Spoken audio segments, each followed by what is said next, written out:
Começam agora as aulas do 5º ano do Ensino Fundamental. Vem aí, língua portuguesa.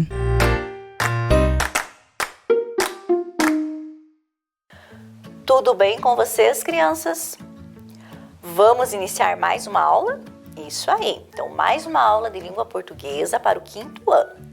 Pega o seu material, tudo certinho aí do lado. Ótimo! Então, vamos iniciar. Nossos objetivos de hoje: ler, compreender e interpretar em colaboração tirinhas. Identificar o efeito de ironia ou humor em tirinhas. Relacionar texto com ilustrações e outros recursos gráficos nas tirinhas. Então, olá! Vocês conhecem este personagem? Sabem quem é ele? Então, este personagem é o Armandinho, tá?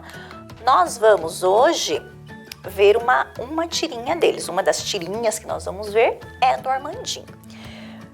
Bem, a professora vai apresentar essa tirinha para vocês em partes e sem a linguagem verbal, então sem palavras, tá? Para a gente ir tentando assim perceber o que está acontecendo nesta tirinha. Vamos lá então? Olha lá, o que nós vemos aqui? Isso, então vemos o Armandinho, né? Olhando para o quê? Para um tronco de árvore. Como que está esse tronco de árvore? Isso mesmo, cortado. Qual que é a expressão do Armandinho? Isso, né? Ele está assustado, triste, decepcionado. Ele está olhando ali, né? Cadê a árvore, digamos, que está aqui? Que estava aqui, né? Vamos ver o que acontece no outro quadrinho? Olha só, né?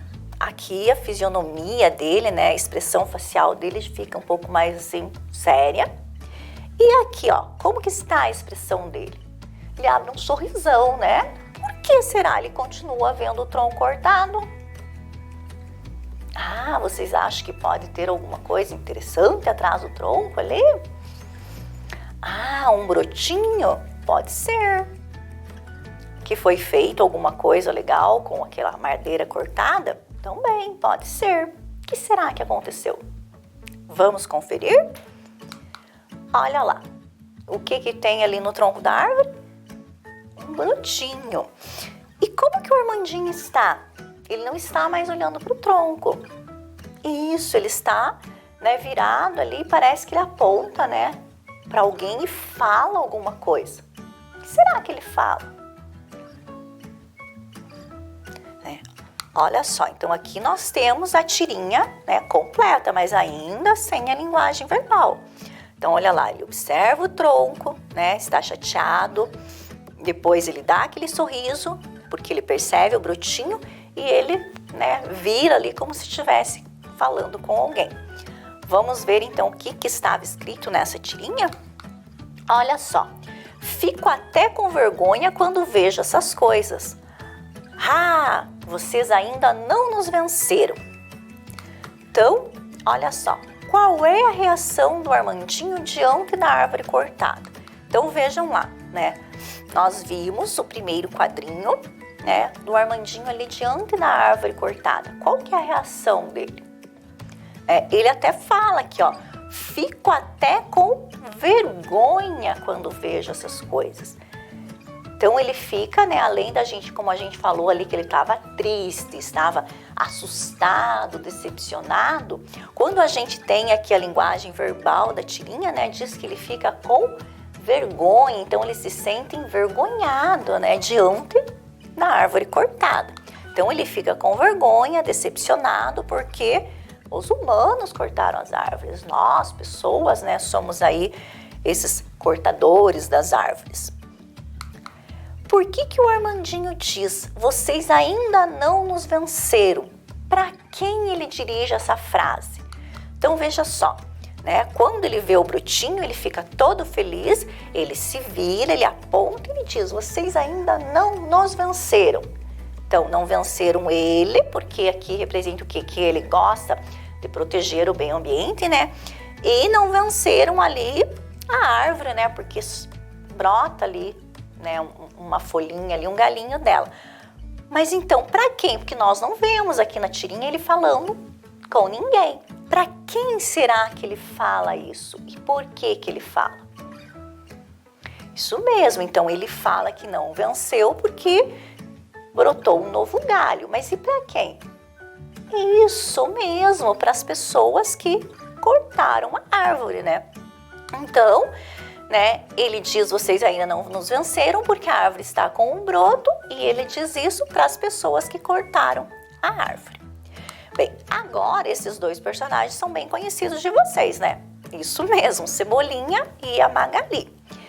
Então, a gente vai ver uma tirinha onde os dois aí são os personagens. Então, a tirinha é essa aqui, ó, tá?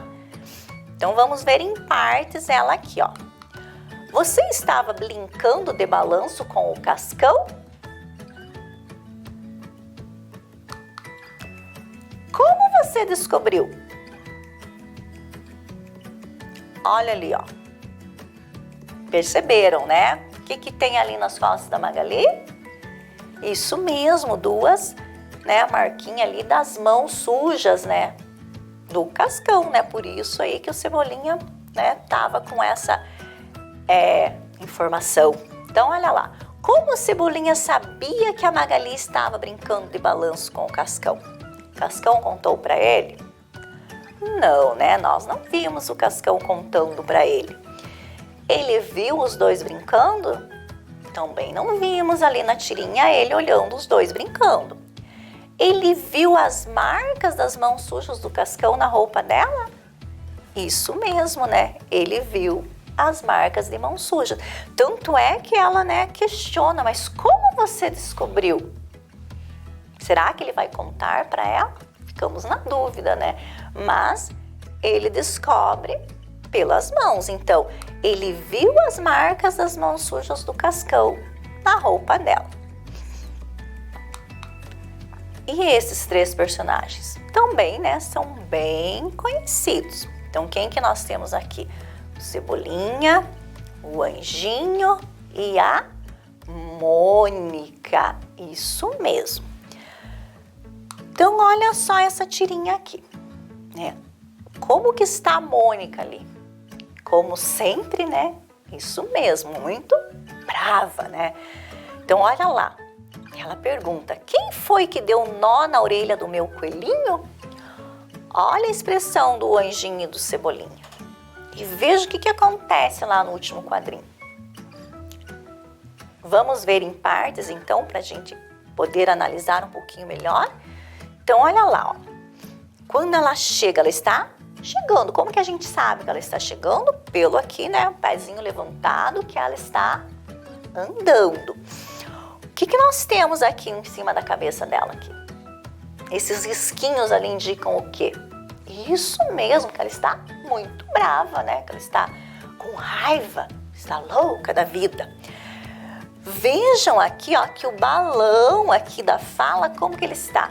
Ele está todo tremendinho, né? Então é um balão mais de grito ali, né? Que a voz dela realmente está mais alta do que o necessário, né? Então, quem foi que deu um nó na orelha do meu coelhinho?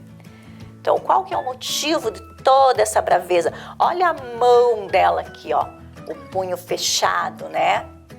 Então, ela está muito brava. Qual que é o motivo disso? Isso mesmo, o nó na orelha do coelhinho. Quem será que é o culpado ali? Né? Olha a cara deles ali, tanto, né? Aqui, ó, a expressão facial do Anjinho quanto do Cebolinha aqui, né? Com a boquinha ali virada para baixo, meio triste, né? Meio assustado. Isso, meio preocupado. E daí, o que acontece no outro quadrinho? Olha lá. O Anjinho continua com aquela carinha ali de quem não sabe de nada, mas olha lá o Cebolinha. Como que fica a fisionomia dele? Ele põe a mão na boca ali, né? Já fica com a boca tremidinha de medo. Olha lá em cima da cabeça dele, ó. As gotinhas ali, né? Ele tá com muito medo. Por quê? Ele sabe isso mesmo, que ele vai apanhar. Mas vejam que interessante, ó. que denuncia aqui que foi o Cebolinha? Isso mesmo, essa flecha. Da onde será que veio essa flecha? Pois é, eu também fiquei pensando, será que o anjinho dedurou o Cebolinha? Porque vejam lá, ó, aqui a gente via a auréola aqui do anjinho. Cadê a auréola dele? Né? E aí a gente tem essa flecha aí. E olha, o anjinho com uma cara de quê? Não sabe de nada, né? Não sei de nada. Não tenho nada a ver com isso. É, né? O anjinho dedurou. Esse anjinho aí, né? Não é tão anjinho assim, né? Isso mesmo. E a Magali e a Mônica já tá ali, né? Pronta pra... Então, olha lá. Por que a Mônica estava brava, né? Isso mesmo, porque alguém deu um nó na orelha do coelhinho dela, né? Então, porque alguém deu um nó na orelha do seu coelhinho. Agora, como que a Mônica descobriu quem deu um nó na orelha do coelhinho? Pela flecha, né? Apareceu uma flecha ali. Eu não vou dizer que foi um anjinho, não sei, né? Mas ela descobriu porque uma flecha apontou pro Cebolinha. Já pensou se as flechas começam a apontar aí quando alguém apronta alguma coisa? Ai, ai, ai, né? Acho que a gente começa a ficar igual o Cebolinha ali, né? Com medão. Tem que se cuidar. Bom, então vamos agora aqui, ó, ver qual é a reação do Cebolinha quando a flecha apontou para ele. Isso, ele ficou assustado, ficou morrendo de medo, né? Porque ele sabia que ia sobrar para ele. Ele aprontou, vai levar alguma, né? Bem, e este personagem? Vocês conhecem? Ele também é da Turma da Mônica. É o Papa Capim, tá? Então, esse indiozinho aqui é o Papa Capim. E Papa Capim é o nome de um pássaro, tá? Só por curiosidade, assim, né? É o nome de um passarinho. Então, a tirinha que a gente vai ver agora, nós temos aí como personagem o Papa Capim. Então, olha só, né? Nós também vamos ver ela em parte, mas a professora vai fazer uma leitura geral dela aqui nessa primeira apresentação aqui. Então, ó. Ei, Cava, você sabia que os caraíbas chamam Jaci de lua e a Mamboi de cobra? E aquilo, Papa Capim? Como os caraíbas chamam aquilo? Progresso. Então, olha só, vamos ver em partes aqui para a gente poder olhar um pouquinho melhor. Então, aqui nós temos o Papa Capim, né? E aqui o outro indiozinho é o Cava, tá? Vejam como que eles estão nesse quadrinho. Alegres, né? Contentes, em contato ali com a natureza. Estão parados ou estão andando? Isso, estão andando, né? A gente tem ali, né, o pezinho erguido, aqui a nuvenzinha ali embaixo do pé, então eles estão andando alegremente. Vejam bem, o que o Papa Capim fala, ó. Ei, Cava! Ele chama, temos um ponto de exclamação ali, ó. Você sabia que os caraíbas, pensem aí, caraíbas chamam Jaci de lua e a Mamboi de cobra? Quem será que são os caraíbas? Isso, né? São os homens brancos aí, né? Então, que chamam, né? Jaci, que para os indígenas ali, Jaci é a lua, para nós a gente chama de lua, eles chamam de Jaci. E a Mamboi, né? Nós chamamos de cobra. Então, estão todos alegres, contentes, felizes da vida.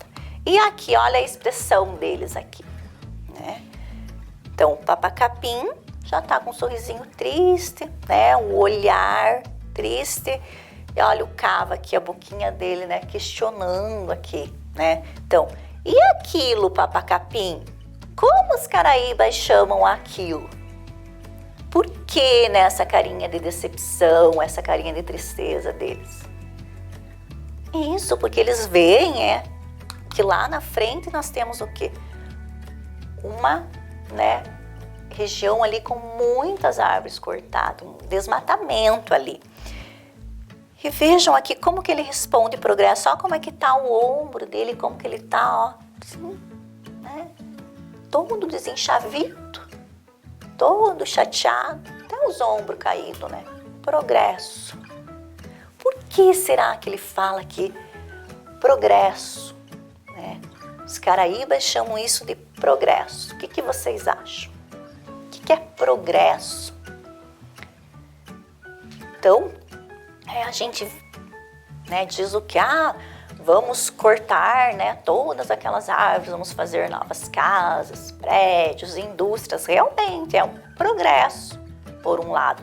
Mas você tem que pensar também nessa devastação. Então, aquela região não é de árvores nativas, vou cortar, vou plantar outro, vou fazer, né, em outras regiões outras plantações, né, não favorecer o desmatamento, mas de repente refazer, né, fazer um reflorestamento, fazer áreas verdes nesse local, né? Então, porque né, ele aqui, ele fala um progresso, mas ele não fala com esse entusiasmo de é o progresso, né? Porque o progresso é o quê? Progredir, é melhorar. Será que cortando todas as árvores ali vai ter essa melhora? Então a gente tem que refletir que muitas vezes precisa, né? Precisa sim, é necessário, mas tem que haver um equilíbrio, né? Aquilo que a gente fala ali de ser algo sustentável, bem planejado. Então, olha só, com relação a essa tirinha, a professora vai deixar uma atividade para vocês na tela. Então, olha só, quem são os caraíbas? Por que a expressão facial dos índios muda no segundo quadrinho?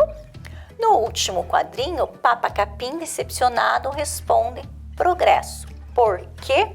Então, vocês vão copiar as 3 questões, vão, né, lembrar aí do que nós conversamos e vão responder. Tá joia? 8 minutinhos para vocês copiarem e responderem as 3 questões.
pessoal?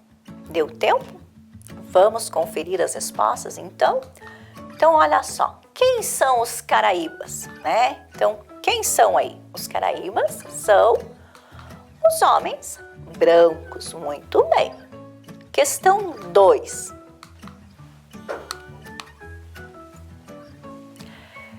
Vamos para a questão 2. Por que a expressão facial dos índios muda no segundo quadrinho? Então, olha lá, a expressão facial deles mudou, né? Por quê? Isso mesmo, porque eles viram todas as árvores cortadas ou porque percebem que há um desmatamento, né? Porque ficaram tristes vendo as árvores cortadas. Ótimas respostas. E a questão 3. No último quadrinho, o Papa Capim, decepcionado, responde: progresso. Por quê? O que vocês colocaram aí? Bom, a professora colocou aqui uma resposta assim, né? Que porque quem causou o desmatamento foram pessoas que só pensam em dinheiro e não se importam com a preservação da natureza. Então, quando ele fala progresso, ele fala por quê? Porque, né, para muitos homens brancos, não para todos, né, mas para muitos, né, esse progresso é o quê? Ter mais dinheiro, mais sucesso, não se importando com a preservação do meio ambiente, tá? Então, se vocês colocaram aí que ele responde porque, né, ele fica chateado que as pessoas vão construir as coisas, mas não cuidam do meio ambiente, está correto também, tá? Bem, e aqui temos 2 personagens aqui que vão ser os personagens da próxima tirinha nossa. Então, o Chico Bento e esse outro aqui, quem que é? O Zé Lelé. Então, nessa tirinha, eles são os 2 personagens principais. Então, olha lá. Vejam o que essa tirinha tem já, só olhando assim, antes de nós lermos, o que ela tem de comum com a tirinha do Papa Capim? Isso mesmo, né? Lá no último quadrinho vai aparecer também bastante árvores cortadas. Então, a professora vai ler, depois a gente vai ver por partes. Então, oba, oba, plantando uma árvore nova, Chico? Essa aí é de quê? De goiaba? De jaca? De manga? Não, de esperança. Então, vejam. Né? Vamos ver, então, por parte agora? Então, olha lá, né? Como que o Zé Lelé tá aqui, ó, todo feliz, né? Todo contente, animado. Ele chega vendo o Chico Bento plantar. Mas o rostinho do Chico Bento, como é que está ali? Isso, né? Preocupado, meio chateado plantando a árvore. E olha só, né? O Zé Lelé, ele está feliz, porque, ó, oba, oba! O Chico está plantando uma árvore, que legal, né? Do que será que vai ser essa árvore? Ele coloca ali, então, né? Goiaba, jaca ou manga? Do que será que é a árvore que o Chico Bento está plantando? Que legal, uma árvore nova. Todo feliz e contente. Mas o Chico já não tá tão feliz assim. E aí, aqui, né, a gente vê aqui, ó, não de esperança. Qual que foi a reação do Zé Lelé aqui, ó? Ele quase caiu de costa, né? Ele se assustou, isso mesmo, ele levou um susto, né? E ele leva um susto com o quê? Tanto com a resposta, né, do Chico Bento, quanto com o que ele vê ali na frente, né? Então, ele se assusta até da própria resposta do Chico Bento. Por quê? O que será que ele esperava que o Chico Bento respondesse para ele? Isso, né, que era uma árvore que ele conhecia, né? De jaca, de goiaba, né? A fruta preferida ali do Chico Bento, né? De goiaba, de manga, de maçã. Mas o Chico fala não de esperança. A gente tem aí uma árvore de esperança? Não, isso mesmo. O que ele quis falar, será, quando ele fala uma árvore de esperança? Isso, né, que diante lá de tanta árvore cortada, ele tem esperança de poder ajudar, né, de poder reflorestar, de poder diminuir esse desmatamento. Então, por isso ele fala, né, que é uma árvore de esperança. Então eu vou plantar porque eu tenho esperança de que isso melhore, né? Eu tenho esperança de que se todo mundo cuidar, todo mundo que tem um espaço puder plantar, isso vai melhorar. Então essa é a esperança dele, né? Então quando ele fala uma árvore de esperança, realmente não é uma árvore que se chame esperança e que vai dar frutos de esperança, mas é uma árvore que para ele representa essa esperança, né? Essa melhora. Então, olha, a professora vai deixar aqui mais uma atividade para vocês, então. Então, 7 minutinhos de atividade. Qual a reação do Zé Lelé com a resposta que recebeu de Chico Bento? Por que Zé Lelé se assustou com a resposta que recebeu? E por que Chico Bento chama a árvore de esperança? A árvore representa a esperança de vencer o desmatamento.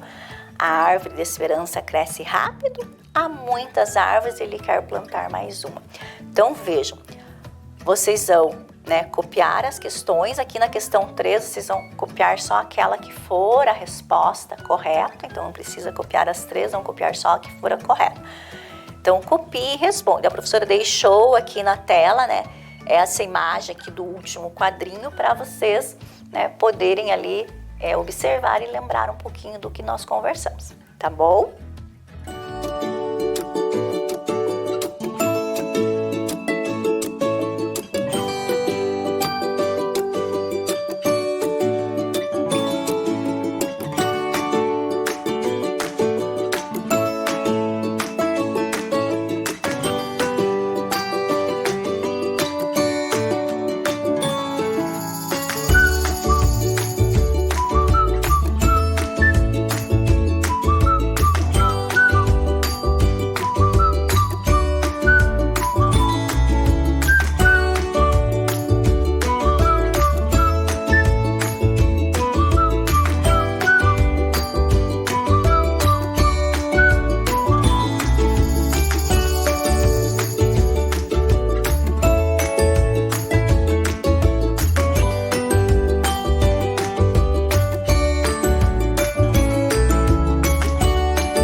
Deu tempo, pessoal? Vamos então conferir aqui as respostas? Qual é? Ficou número 2, mas é número 1, a professora errou ali. Qual é a reação do Zé Lelé com a resposta que recebeu do Chico Bento? Então, qual foi a reação dele? Vocês lembram lá? Olha. Isso mesmo, uma reação de susto. Ele se assustou, ele quase caiu de costas, como a gente diz, tanto com a resposta como com o que ele estava observando lá, né? Então, ele se assustou. Então, ficou assustado, ele levou um susto, tá? Com qualquer uma dessas respostas aí falando desse susto que ele levou, está correta. Por que Zé Lelé se assustou com a resposta que recebeu? Qual que foi o motivo dele ter se assustado? Isso, porque ele não esperava esse tipo de resposta, né? Ele esperava que o Chico Bento desse para ele uma resposta de que era uma árvore de fruta, uma árvore conhecida, né? Porque eles gostam muito de fruta. Mas então ele se assusta porque esperava que o Chico Bento falasse o nome de uma árvore conhecida, né? De uma árvore que fosse ali frutífera, que eles, né, estão acostumados a plantar. E por que, então aqui é número 3, por que o Chico Bento chama a árvore de esperança? Então, por qual motivo ele chamou essa árvore de esperança? Porque era um pé de esperança que cresce rápido? Porque tinham muitas árvores e ele queria plantar mais uma? Ou porque a árvore de esperança representa ali essa esperança de vencer o desmatamento? Isso mesmo, né? Ó, não, de esperança. Então, a árvore representa a esperança de vencer o desmatamento. Copiaram essa aí? Ótimo. Então, olha só. Hoje os nossos objetivos eram ler, compreender e interpretar em colaboração tirinhas, né? Vocês fizeram 2 interpretações do caderno e algumas com a professora. Identificar o efeito de ironia ou humor em tirinhas, né? Como a gente já conversou em outras aulas, né? A tirinha sempre traz ou uma ironia ou um certo humor, né? Conseguimos perceber isso. E relacionar o texto com as ilustrações, né? E os outros recursos ali que as tirinhas trazem para nós. E aqui, né, no final, a professora escreveu aqui, ó, planta esperança, tá? Então, assim como o Chico Bento, né, tá plantando lá a sua arvorezinha, que ele diz que é um pé de esperança, nós também, né? Então, vamos aí, vocês já são alunos do 5º ano, né? Plantar essa esperança, né? Com uma plantinha, uma florzinha ou com as nossas ações e atitudes, tá? Então, até a nossa próxima aula. Fiquem muito bem. Volta às aulas. O que cada um deve fazer para um retorno seguro? Use máscara. Mantenha o distanciamento. Lave bem as mãos. Ministério Público do Estado do Paraná. Conselho Tutelar. Vara da Infância e Juventude. Prefeitura de Ponta Grossa.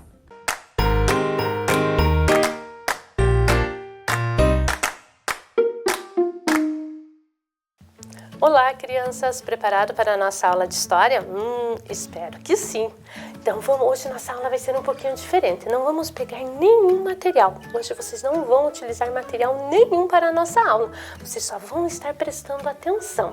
Porque hoje a nossa aula vai ser um pouquinho diferente. Nós vamos o quê? Vamos estar revisando, lembrando os conteúdos que nós trabalhamos na nossa aula nesse 2º trimestre.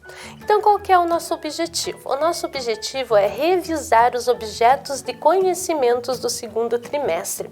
Então, o que são objetos de conhecimento? São os nossos conteúdos. Tudo que nós, professora, trabalhou no 2º trimestre, nós vamos estar lembrando para o quê? Para vocês ativarem aquela memória, para quando vocês estiverem fazendo a prova, vocês lembrarem o que é cada questão. Então, vamos começar lá, então, com o quê? O Brasil colonial e as capitanias hereditárias. Vamos lá? Então, lá lá em 1530, o rei de Portugal, ele organiza uma expedição para que viesse aqui para o nosso país, para colonizar. Porque até então, Portugal não estava dando muita bola aqui para nós, ele só explorava o litoral, né, na exploração do litoral, e fazia o extrativismo do pau-brasil. Então, até então, era a única coisa que o Portugal fazia aqui, né, era a única atividade econômica que eles tinham aqui no nosso país.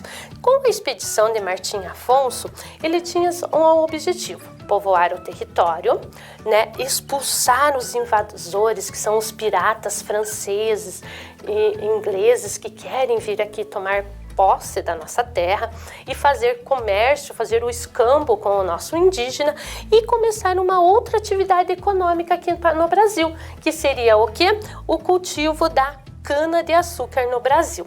Então ele foi por todas as regiões do litoral, ele visitou e ele se fixou numa região que já tinha uma certa estrutura, que era São Vicente, devido ao porto também. E nesse local que ele se fixou, ficou sendo a primeira vila. Vila, lembram que na história vila e cidade quase tem a mesma denominação, né? Porque aqui são os portugueses, então os portugueses dão essa denominação. Então fundou a primeira vila do Brasil, que é São Vicente, ou seja, a primeira cidade. Então São Vicente é a primeira cidade do Brasil, que fica em São Paulo. E então ele já formou, ele já está ali tentando colonizar, fundou uma vila, e ele agora começa o cultivo da cana-de-açúcar. E nesse cultivo, né, pessoal, ele precisava do quê? De mão de obra. Ele precisava de pessoas para trabalhar nessas lavouras. E quem que eles, então, agora eles vão atrás, né? Eles vão o quê? Escravizar o indígena. Então, aí o indígena começa a ser escravizado. Até então, eles faziam o quê? O escambo com o indígena. Lembram lá que a professora comentou? E agora aqui, o indígena passa a ser escravizado. Então, ele começa a trabalhar nessas plantações de cana-de-açúcar. E aí, com isso, como que eles iam colonizar? Como que ele vai colonizar o Brasil? Então, eles começam a dividir em lotes de terra. Então, o que nós chamamos do quê? De sesmarias, né? Esses lotes de terra são essas fazendas. Ele começa, vamos dizer assim, ele fazia a doação de pessoas importantes que já moravam aqui na colônia e para ali cultivarem, criarem seus animais. E aqui na nossa região, a professora trouxe aqui, também Ponta Grossa surgiu através de sesmarias, que eram do Rio Verde, de Itaiacoca, Pitangui, Carambeí e São João. Então Ponta Grossa também foi colonizada, vamos dizer assim, que nós sabemos, né, que aqui já tinha indígena, que são os caigangues, né, e ali então que eles começaram assim. Aqui a professora trouxe a fotinha da Capela Santa Bárbara, que é a primeira capela aqui da nossa região. Ela é de 1729 e ela ficava nas Sesmarias de Itaiacoca. Certo, pessoal? Só que não estava dando muito certo essa forma de colonização de Martim Afonso.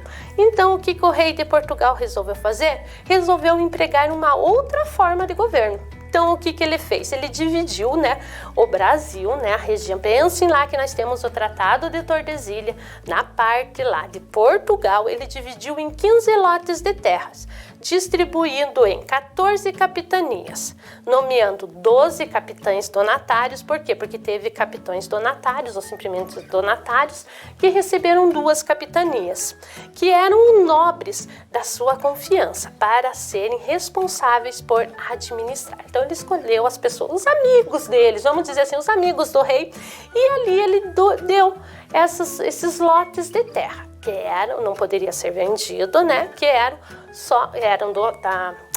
da coroa, eram de Portugal, mas para eles irem ali e colonizarem, explorarem aquela região ali. E esse sistema de governar, então, recebeu o nome de capitanias hereditárias. As capitanias hereditárias tinham esse nome pela possibilidade de serem passadas de pais para filhos, e os donatários não poderiam vender suas capitanias, porque elas pertenciam a quem? Ao rei, pertenciam a Portugal, então não se poderia vender. Eles vinham aqui, eles recebiam, lembra, eles recebiam 2 cartas, né? A carta de doação e a carta floral lá, né?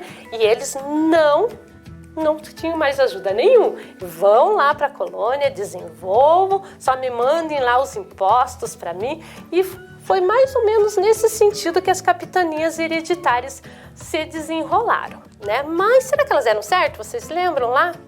Mas antes vamos fazer a atividade, que eu já tinha esquecido da atividade, já ia passar para frente, já ia passar para outro governo. Então vamos ver lá. Sobre o início do período chamado de Brasil Colônia, vamos assinalar V para as alternativas verdadeiras e F para as alternativas falsas. A primeira expedição portuguesa com objetivos de colonização foi comandada por Martim Afonso de Souza e tinha como os objetivos explorar o território, expulsar os invasores e iniciar o cultivo da cana-de-açúcar no Brasil? Verdadeiro ou falso? Verdadeiro, né? Muito bem. Em 1532, Martim Afonso de Souza já havia fundado a primeira vila do Brasil, a Vila de São Vicente, considerada a primeira cidade brasileira? Muito bem, guardem essa da primeira cidade brasileira, uma dica da professora. Os primeiros escravizados do Brasil foram os africanos? Foram os africanos, pessoal. Não, né? Quem que foram? Foram os indígenas. As terras do Brasil foram divididas em 15 lotes pelo rei de Portugal. Esse sistema ficou conhecido como capitanias hereditárias? Sim. Engenhos eram lotes menores de terras doados pelos donatários com o objetivo de povoar as capitanias? Eram os engenhos? O que eram os engenhos? Os engenhos eram os locais onde eram processado, né, a cana-de-açúcar para transformar em açúcar. Então, não é os engenhos. E vocês lembram como que se chamam esses lotes menores? Que Ponta Grossa surgiu desses lotes que eram doados para as pessoas de confiança. Como que se chamam? Nós chamamos de sesmarias. Lembrem lá, sesmarias. Então, essa questão é falsa. Certo, pessoal? Vamos continuar, então? Agora vamos ver lá como que era essa sociedade colonial. Quem fazia parte dessa sociedade colonial? E a escravidão no Brasil, né? Agora vamos trabalhar um pouquinho sobre a escravidão também, vamos relembrar um pouquinho. Então vamos ver lá. Então nós vimos que as capitanias hereditárias não deram certo. Muitos donatários nem vieram aqui conhecer a sua capitania, né? Outros vieram aqui, mas não deram devido à falta de recurso, aos ataques dos indígenas. Então as capitanias acabaram não dando certo. Então o rei de Portugal instituiu um novo modelo administrativo, que é o governo geral, em 1549, né? Tendo como primeiro governador Tomé de Souza, né? Então é esse senhor que está apontando ali, é o senhor Tomé de Souza. E qual era o objetivo? Continua ainda de incentivar a produção açucareira, colonizar, só que agora o que é? Ele centraliza o poder. Agora nós temos um governador que ele vai tomar as decisões. Antes os donatários, né, que tomavam suas decisões como bem resolvesse. Agora não, agora nós temos um poder centralizado, que é o Tomé de Souza. E aonde que vai ser essa sede administrativa? Vai ser em Salvador, né? Devido já à sua posição geográfica, né? Então, torna-se sendo o quê? A primeira capital do país. Então, a nossa primeira capital é onde? Salvador. E junto com o Tomé de Souza, né? Quem que vem junto com eles, né? Para cá? Vieram os escravos africanos, mulheres e os primeiros grupos jesuítas, esses jesuítas que são tão importantes aqui, né, na catequização, e também para na questão do indígena, na escravidão do indígena, os jesuítas vão ser muito contra. Então são eles muitas vezes que vai fazer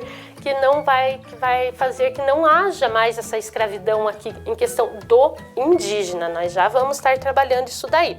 E como que era formada essa sociedade colonial? Então a sociedade do período colonial era composta por índios, claro, né, os primeiros habitantes no Brasil que já estavam aqui, pelos os negros africanos, que vão chegar em grande quantidade aqui no nosso país, e brancos europeus, especialmente os portugueses, porque nós também temos os espanhóis aqui no Brasil, né? Então, geram os portugueses. Então, certo, pessoal? Então, como que é formada a sociedade? Pelos negros, os índios, negros africanos e os brancos europeus. E agora vamos falar um pouquinho, então relembrar um pouquinho da escravidão indígena, né? Então, no início da colonização, a mão de obra indígena, ela era utilizada na extração do pau-brasil, né? Então, era aquela mão de obra como? Através do escambo, né? A partir que começa as lavouras de cana-de-açúcar, então, os senhores de engenho passam a recorrer à escravidão do indígena. E quem vai ali ajudar a capturar os indígenas e a explorar a região são as expedições conhecidas como bandeiras de apresamento, né? Então eles entravam, né? Eles iam, exploravam o lugar, iam lá, capturavam o indígena e traziam esse indígena para trabalhar nas lavouras, né? Mas aqui na escravidão indígena surgiram, né, algumas leis que estavam impedindo essa escravidão. Então o indígena ele só poderia ser escravizado se ele atacasse os colonizadores ou se como prisioneiro de guerra entre tribais. Então era uma forma. E os jesuítas também, eles não queriam, eles foram contra, eles queriam catequizar os índios, eles não queriam que esses índios fossem aprisionados, né, escravizados. Então foram um dos motivos que levou a escravidão indígena terminar no Brasil. E claro, quando o indígena fugia, era muito difícil deles capturarem, né, porque eles conheciam a região, né, e eles eram, quando eles iam nas aldeias, eles eram atacados, então eles estavam vendo que não estava dando muito lucro essa escravidão indígena. Daí eles passam para a escravidão africana, né. Então Portugal resolve então investir no tráfico de escravos vindos diretamente da costa africana. Portugal já possuía domínio de algumas regiões na África, né? Devido lá às grandes navegações, eles já possuíam algumas regiões. E a possibilidade de lucro que a venda desses escravos poderiam trazer aos cofres da coroa também impulsionou eles, né? Porque eles vendiam muito caro esses indígenas e eles acabavam muitas vezes, esses escravos africanos, esses escravizados, eles acabavam muitas vezes indo lá na África e pegando eles por escambo. Eles trocavam cachaça, tabaco pelo escravo lá e vinham aqui para a nossa colônia e vendiam muito caro. Então era uma coisa lucrativa para eles. E o apoio da própria Igreja Católica, que associava os africanos à prática de outras religiões. O que a Igreja se opôs para a escravidão indígena, já a africana ela foi a favor. Tanto é que a Igreja possuía escravos africanos, né? Então aí foi uma coisa que também impulsionou a escravidão africana aqui no Brasil. E como que era a rotina de trabalho deles? Era árdua, poderia alcançar um turno de 18 horas, as condições de vida eram bem precárias, né, pessoal? Eles não tinham direito a nada, né? E eles foram tão importantes, foi a mão de obra do Brasil durante anos, né? Então a importância que eles tiveram, mas eles não tinham, né, direito a nada. A alimentação era extremamente limitada, não contava com nenhuma assistência ou garantia. Os escravos que se rebelavam contra a rotina imposta eram mortos ou torturados. Lembram que a professora trouxe lá a máscara, né? Que eu achei assim muito triste, né, pessoal? Se as negras elas comessem qualquer coisa que não era, eles colocavam aquela máscara, elas ficavam com a máscara como castigo por ter comido uma coisa que não era permitido a eles comerem, né? tinha o tronco, o cepo, né, que eles colocavam também. Então eles eram castigados de várias formas, mas os que fugiam, né, muitos conseguiam, acabavam o quê? Montando quilombos, né, para ser contra essa escravidão. Então viviam em senzalas, grandes alojamentos, sem higiene nenhuma, convivendo homens, mulheres e crianças todos juntos, né? Então era assim que era a rotina do trabalho dos negros escravizados aqui no nosso país, né? Então, vamos agora lá para a nossa outra atividade sobre a estrutura social do Brasil colônia. Vamos numerar a segunda coluna de acordo com a primeira. Então, vamos ver lá. Número 1, Tomé de Souza. 2, Salvador. 3, Sociedade Colonial. 4, Escravidão Africana. E 5, Escravidão Indígena. Foi a primeira sede do governo geral por sua localização geográfica, tornando-se assim a primeira capital do Brasil. Ok? Aqui tá fácil, né, pessoal? Só tem um aí que dá para certo aqui, então, Salvador. Era composta por indígenas africanos, era composta por indígenas africanos e brancos europeus. Quem que era? O que seria? Tomé de Souza, Sociedade Colonial, Escravidão Africana, Escravidão Indígena. O que dá mais certo ali? Sociedade Colonial, né? Muito bem. Mostrou-se mais lucrativa e vantajosa do que a escravidão indígena. Então, se não é a escravidão indígena, só pode ser a escravidão africana. 4. Com as capitanias hereditárias não prosperaram, o governo português resolveu implantar outra forma de administração, o governo geral, tendo como seu representante, quem que é o representante? Só sobrou 2, Tomé de Souza, escravidão indígena não pode, então Tomé de Souza. Os senhores de engenho passaram a recorrer à sua escravidão, utilizando-a em pequenas lavouras. Quem? Os primeiros escravos do Brasil foram, então, escravidão indígena, certo? Deu para lembrar um pouquinho? Então vamos passar para frente. Agora nós vamos ver a ocupação do território paranaense, o litoral, e ocupação do território paranaense, primeiro Planalto, fundação de Curitiba. Vamos lá? Então olhem ali, né? Lembram lá que a professora falou que o território do Paraná era quase todo de domínio espanhol. Lembram que a professora trouxe um mapa aqui, mostrou para vocês a proporção que era da Espanha e a proporção que era de Portugal. Aqui, uma estreita faixa do litoral e parte da Serra do Mar que eram terras portuguesas. Essa área, com a criação das capitanias hereditárias, era ao norte a capitania de São Vicente, como vocês estão vendo aí na tela, né? E ao sul a capitania de Santana.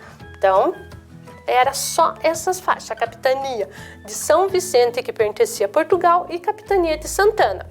Este território não estava vazio, ele era ocupado por indígenas. Então, pessoal, quero que vocês tenham bem em mente isso, que o Paraná tinha muito indígena, né?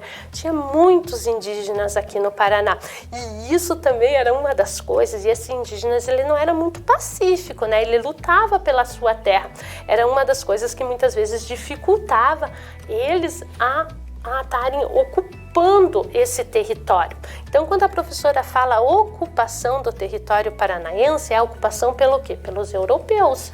Não que aqui não tinha nada, aqui tinha os indígenas nessa região, né? Então, para vocês terem bem ciência disso, é a ocupação do europeu aqui na nossa região. Mas o negócio começa a mudar quando o quê? Quando se encontra-se ouro, né? Então, o tão famoso ouro que Portugal tanto queria é encontrado. É aquele ouro de aluvião, lembra? Que ele dos rios, né? Que eles precisavam daquelas peneiras para peneirar para encontrar esse ouro.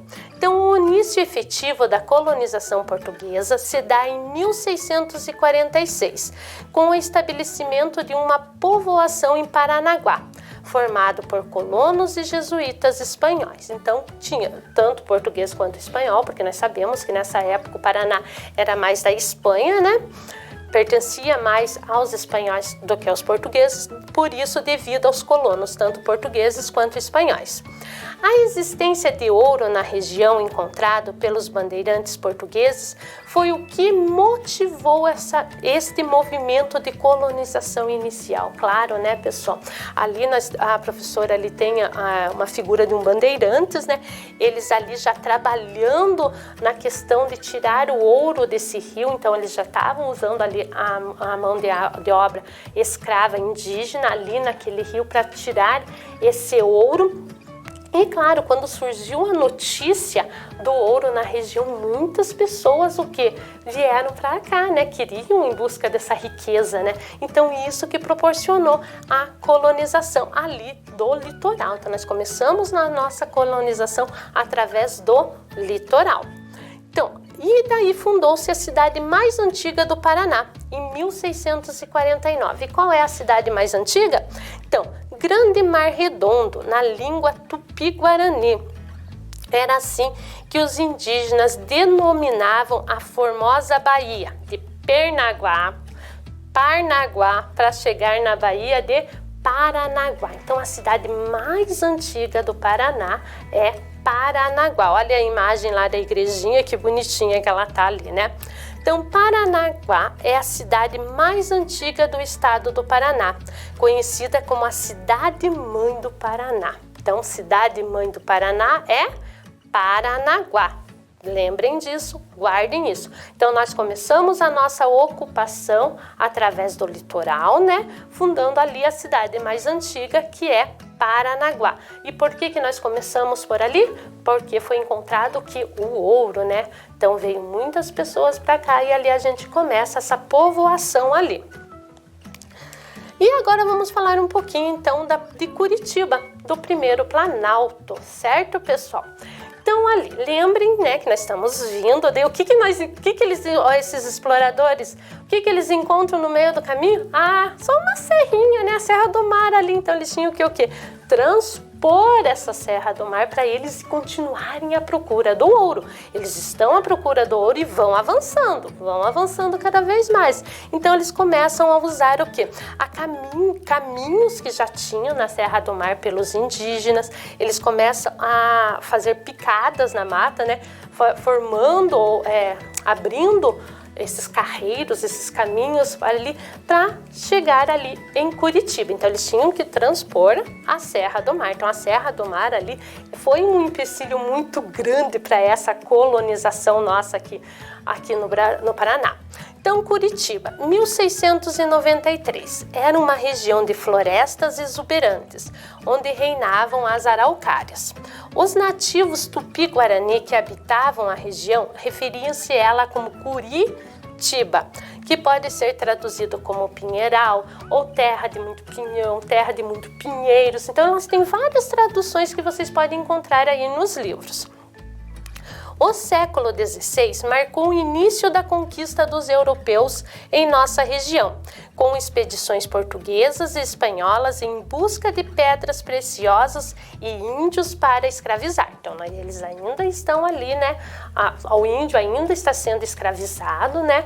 Nessa época, então os bandeirantes entravam nas regiões em busca do ouro e em busca do índio para ser escravizados. No entanto, foi a atração do ouro que provocou o deslocamento de várias pessoas e famílias inteiras para o Planalto de Curitiba, formando assim arraiais dispersos à margem dos ribeirões. Havia ainda pessoas que ocupavam os campos férteis, doados por sesmarias. Lembram lá as sesmarias, que eram lotes de terra, né?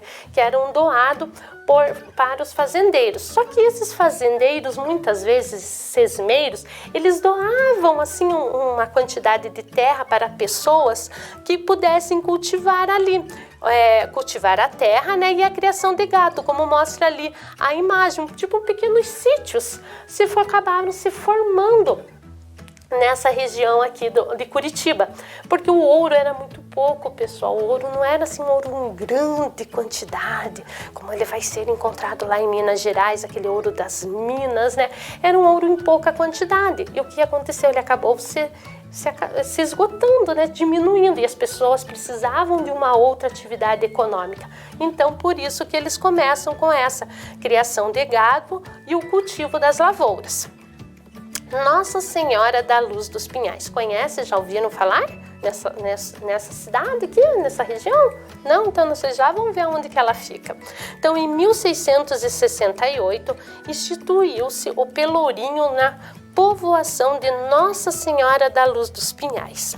Então, eles deram este nome para Curitiba. Antes eles falavam os Campos de Curitiba, né? Mas daí, quando foi instituído o Pelourinho, que era um marco, né, da estrutura social da cidade, tanto social, econômica, e do poder dali da coroa no lugar, ela passou a se chamar Nossa Senhora da Luz dos Pinhais. O isolamento dos curitibanos era um entrave para o desenvolvimento da cidade. Por que isolamento, pessoal? Porque nós temos a Serra do Mar. Lembram que tudo vinha, nós começamos do litoral, então tinha que transpor essa serra. Então isso de estava dificultando o crescimento ali da região. Então o que foi feito? Com o início, com a abertura da Estrada da Graciosa. Então foi feito, não é como é hoje a Estrada da Graciosa. Lembra que a professora mostrou, né? Que ela era de terra, né, toda bem rústica no início, né, mas que ajudou muito o desenvolvimento de Curitiba. Em 1722, o nome da Nossa Senhora da Luz dos Pinhais foi alterado para a Vila de Curitiba novamente, né? Deu para lembrar, pessoal? Lembraram, assim, deu uns lances assim de como que começou essa ocupação europeia aqui no nosso Paraná? Então, nós já vimos Paranaguá e vimos Curitiba, né? Então, no outro trimestre, nós vamos estar avançando um pouquinho mais nesse sentido. Então, vamos ver ali a atividade. Sobre a ocupação do território paranaense, vamos completar as frases usando o banco de palavras. Então, quais são as palavras? Ouro, litoral, Graciosa e Espanha. A ocupação efetiva do território paranaense se dá pelo... lembrem lá que nós estamos vindo? Litoral. Muito bem. Com o Tratado de Tordesilhas, a maior parte do território do atual estado do Paraná pertencia a... ali tá fácil. A Espanha. O isolamento dos curitibanos era um entrave para o desenvolvimento de Curitiba. O progresso teve início com a abertura da Estrada da Graciosa. A descoberta do tão famoso ouro, né, que tanto eles queriam no litoral, motivou a colonização inicial do Paraná. Certo, pessoalzinho? Eu espero que vocês tenham lembrado, que tenham tirado as dúvidas que tenham ficado, né, devido a que não tinha sido bem esclarecido. Eu espero que vocês tenham gostado da nossa aula, né, e vamos ver se nós conseguimos atingir o nosso objetivo, que é revisar os objetos de conhecimento do segundo trimestre. Conseguimos? Conseguimos, né? Então, desejo para vocês uma boa prova, que vocês vão bem, né? Que consigam revisar, lembrem do conteúdo. Então, beijos e até a nossa próxima aula de História. Tchau, tchau! Vem aí, matemática!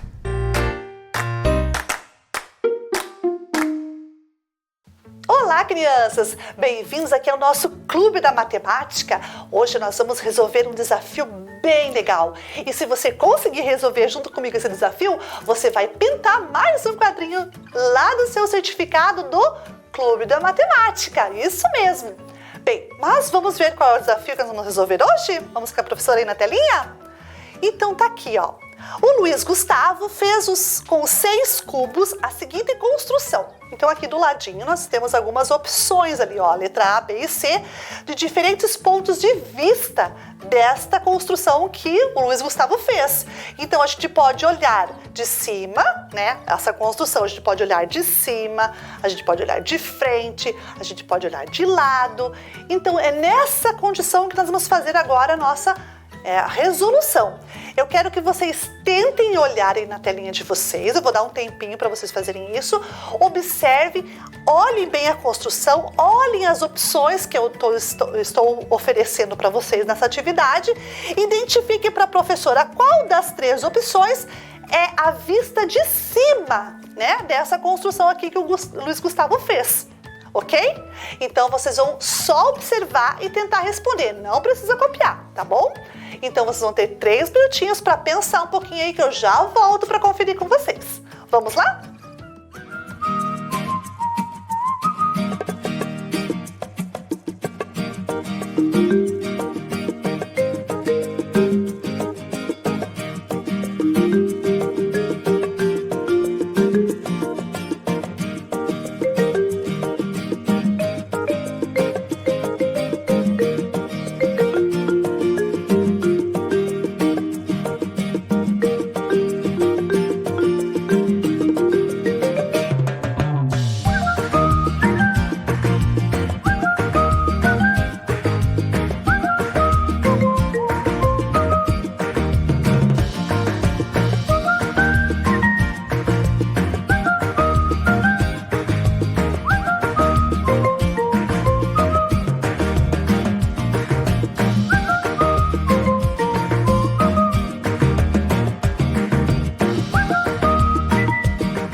aí, crianças? Conseguiram? Tentaram pelo menos? Ótimo! Ó, se você tentou, ó, tá de parabéns. Agora vamos conferir para ver se a tua tentativa foi certa. E mesmo que não tenha sido, se você se esforçou, ó, tá valendo a pena, tá bom? Vamos então conferir com a professora? Então, para isso, a professora fez aqui, ó, trouxe, né, a construção do Luiz Gustavo, né? Ele fez aqui uma construção com cubos, né, grudandinho um cubo com o outro, né? E fez essa construção aqui, ó. Ele usou 1, 2, 3, 4, 5, 6 unidades cúbicas. Perfeito! Então, se ele fez essa construção, a gente consegue observar essa construção de vários pontos de vista. Vocês estão olhando ela, ó, de frente. Vocês estão observando que vocês estão vendo ela de frente? Olha como é que vocês estão vendo, ó.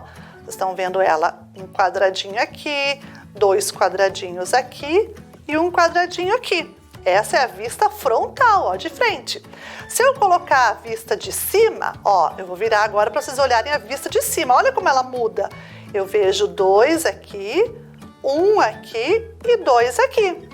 Se eu colocar ela de lado, Olha que interessante, de lado.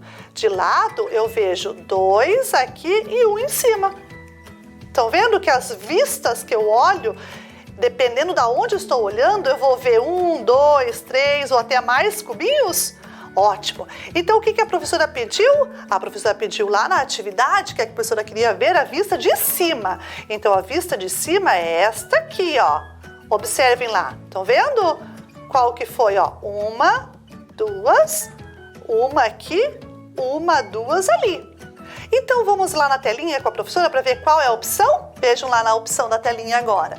Vocês têm lá a letra A, naquele formato, naquela forma, né? Ou melhor falando, do nosso contorno ali, né? Da figura A. Nós temos ali na figura B outro contorno dos quadradinhos para ver o ponto de vista e na letra C mais um. Qual dos 3 é a vista de cima? Vamos ver? Isso, é a letra B, né? Como vocês viram aqui na mão da professora, né? Que ver de cima é olhar assim do ponto de vista que eu vou olhar assim, né? A professora aqui tinha feito para vocês esse movimento para vocês observarem a parte de cima, mas a de cima está aqui, ó. É quando eu olho assim, né? Quando eu vejo ela na parte de cima. Então, nesse caso, eu tenho uma vista superior daquele objeto, né? Uma vista de cima. Então, você conseguiu acertar? Ótimo, muito bem. Se você não conseguiu acertar, não tem problema. O importante é a gente aqui refletir, observar, são questões assim super importantes. São habilidades que você tem que ter na matemática. Observação, conclusão, comparação, contagem. São coisas que a gente usa bastante na matemática. Então, isso você tem que ser, ó, muito fera, tá bom? Bem, meus anjos, né? Eu agradeço a participação de vocês no nosso clube de hoje. Parabéns pelo teu esforço.